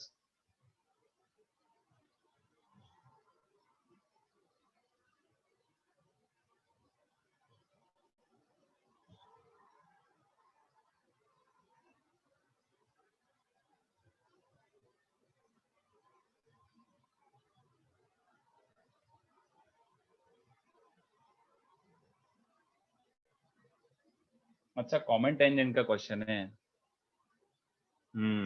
थोड़ा सा बबलू होने वाला है। चलो अच्छा है, आ गया तो बता ही देता हूं।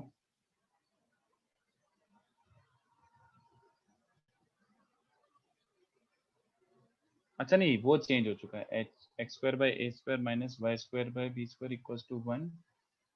एक हाइपरबोला ये है और दूसरा hyperbola X square by minus B square minus Y square by minus A square equals to, ऐसे लिखो।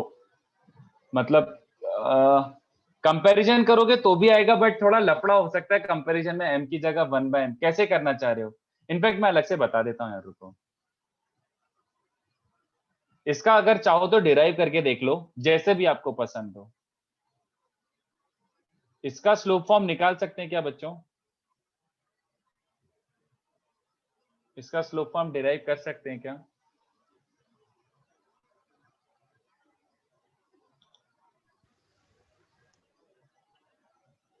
कैसे डिराइव करोगे इसका स्लोप फॉर्म? मैं दो तरीके से बता देता हूं, जो आपको सही लगे। कंपैरिजन से भी आता है, बट वो थोड़ा दिमाग खराब करता है, इसलिए इसको ऐसे लिख लो। तो इसका स्लोप फॉर्म ऑफ टेंजेंट ये बन जाएगा।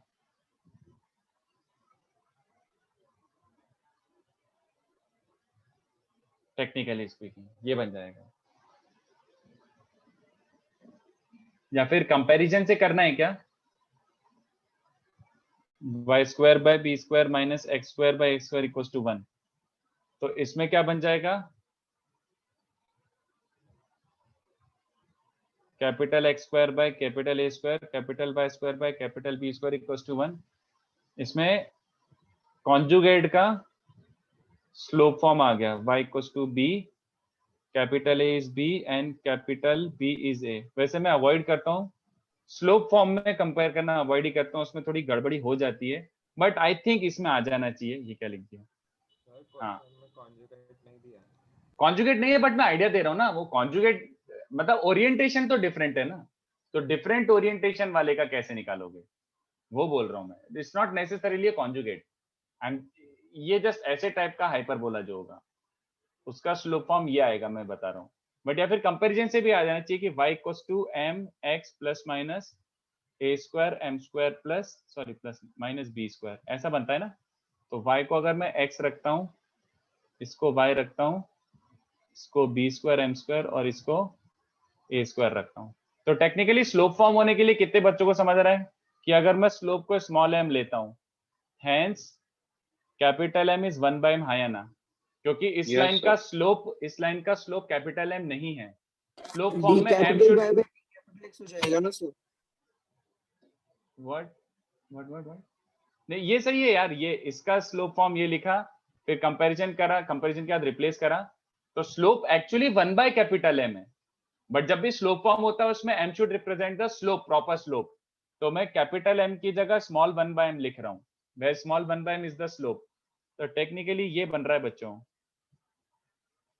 b square by m square minus a square. तो हाँ, एज आई सेड y यही आ रहा है, ये एलसीएम लेके देखो। तो आपको जैसे अच्छा लगे, जैसे अच्छा लगे, कंपैरिजन से भी वही आ रहा है eventually. So how did you get capital M square to 1/m? देखना, if the tangent is slope form tangent, then जो m वाला टर्म है दैट शुड रिप्रेजेंट स्लोप। तो यहाँ पे 1/M स्लोप है ना, मैं 1/M से डिवाइड करूंगा तो तो हम लोग Oh, ऐसे yes, बोल I got सकते it. हैं कि dy/dx हो जाएगा कंपैरिजन से। dy by dx में मत जा, dy by dx में मत जा, वो और कंफ्यूजिंग हो सकता है। ये I think this is good enough. Okay sir. dy by dx low change. Hello फिर सर। एंड में क्या किया आपने 1/m वाला? हाँ, एंड में मैं कैपिटल M को 1/m लिखा, क्योंकि स्लोप फॉर्म में M शुड रिप्रेजेंट स्लोप। यहाँ पे कैपिटल M स्लोप नहीं है। You can see slope is actually, divide करोगे तो y equals to mx plus c format में लिखोगे तो 1/M स्लोप है। Yes sir, yes sir. तो प्रॉपर स्लोप के टर्म से यही आ रहा है, y इक्वल्स टू mx। तो अगर इसको यूज करना है तो कर सकते हो, देखो ट्राई करो। हाँ सर। Hello sir. हम्म, तो सर हमें बस पहले वाली इक्वेशन का ये m फॉर्म ऑफ स्लोप निकालना है, फिर दूसरे वाले का भी वैसे करके कंपेयर करना है ना। हाँ ऐसे निकाल सकते हो या फिर कंपेयर करके निकाल सकते हो, जैसी आपकी इच्छा। ऐसे निकाल सकते हो या फिर कंपेयर करके निकाल सकते हो, जैसी आपकी इच्छा। तो ओके इनफैक्ट सर। जस्ट ये इसने पूछ लिया है तो अपन सॉल्व कर देते हैं, बट यूजुअली कोई याद थोड़ी रखता है कि कॉन्जुगेट का स्लोप फॉर्म अलग से याद रखो। तो इस अगर अपन ये बोलना चाह रहा हूं मैं कि अगर अपन को देखा जाए, let y equals to mx plus c be the common tangent, let y equals to mx plus c be the common tangent, तो what am I trying to say, c अगर पहले वाले के हिसाब से देखा जाए तो c क्या होता है, plus minus root over A square M square minus B square, but second वाले के हिसाब से क्या बन जाएगा बच्चों, टेक्निकली इसको लिख सकता हूं minus B square M square plus A square, ये बन जाएगा काइंड ऑफ सेकेंड वाला, जैसे आपको सही अच्छा लगे। क्योंकि देखो ना x square by square minus, इसको मैंने ऐसे लिखा था, तो एक्स स्क्वायर के नीचे माइनस बी स्क्वायर है, वाई स्क्वायर के नीचे माइनस ए स्क्वायर एक तरीके से, तो ये हो गया एक तरीके से। This should be the correct thing to do, this should be the correct thing to do. तो कंपैरिजन से करना है तो कर लो, बट कंपैरिजन में अवॉइड ही करता हूं, मैंने डायरेक्टली लिख ही दिया। और वैसे आपको कॉन्जुगेट के स्लोप फॉर्म को अलग से याद रखने की जरूरत नहीं है, मुझे तो याद नहीं रहता, मैं तो थोड़ा सा इमेजिन करके ही सॉल्व करता हूं।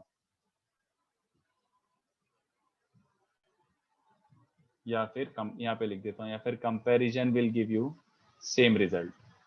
तो ये आ रहा है A square M square minus B square equals to minus B square M square plus A square, तो M square into A square plus B square is also A square plus B square, तो m की value plus minus 1 चलेगा, m की value plus minus 1, तो common tangent क्या हो जाएगा बच्चों,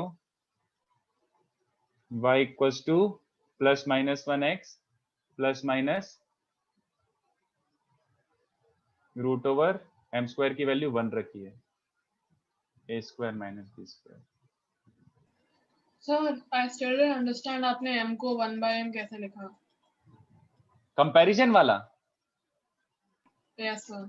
अरे देख, कंपैरिजन से ये आया था कि x equals to capital M y plus minus root over A square cap, नहीं ये आया था b square capital M square minus ए स्क्वायर, ये आया था ना।